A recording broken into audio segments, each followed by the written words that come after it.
Një ngjarje e rrallë dhe mbreslënse u shënua të dielën ku në një video që më pas bëri xhiron e medjeve, si dhe rrjeteve sociale u evidentua një balen, duke e notuar në ujërat e Kristalta të Mezokanalit, një zonë e njohur për bukurinë e saj natyrore. Ky është një ndër rastet e rrallë ku një gjitar detari për masave kaq të mëdha shfaqet kaq pranë brigjeve shqiptare, duke ngjallur interes dhe kuriozitet tek pushuesit që ndodheshin në helikopter. Specialisti pranë zonave të mbrojtura në Vlorë, Nexhi Pysulakoj, sqaron se balena është parë në ujërat neutral në kufirin midis Italisë dhe Francës. Ai thekson se këto specie po vijnë kaq shpesh pranë nesh edhe për shkak të ngrohjes globale.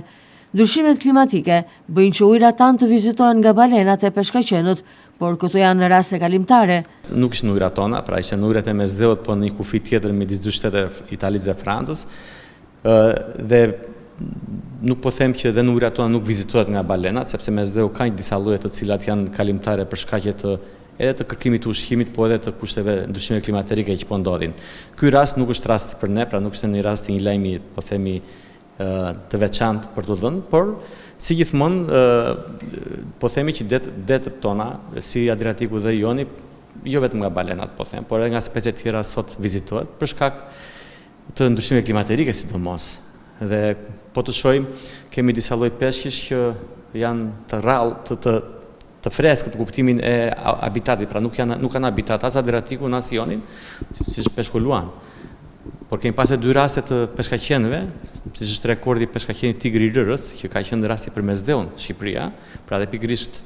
është kapur ngjirin e Pashalimajit, por edhe peshkaqeni fok. Pra, po të shikojmë gjithë të dhënat e fundit që marrim nga peshkatarët, nga monitorimet shkencore, nga ekspertët, ka një seri speciesh detare të cilat kanë filluar të vizitojnë dhe gjirin e Vlorës. Pysulakoj thotë se nuk është çudi që balenat të shikosh edhe në brigjet shqiptare, ato vijnë si pasojë një zinxhiri ushqimor. Balenat zakonisht janë speciet oqeaneve, por siç thash edhe Mesdheu ka specin e saj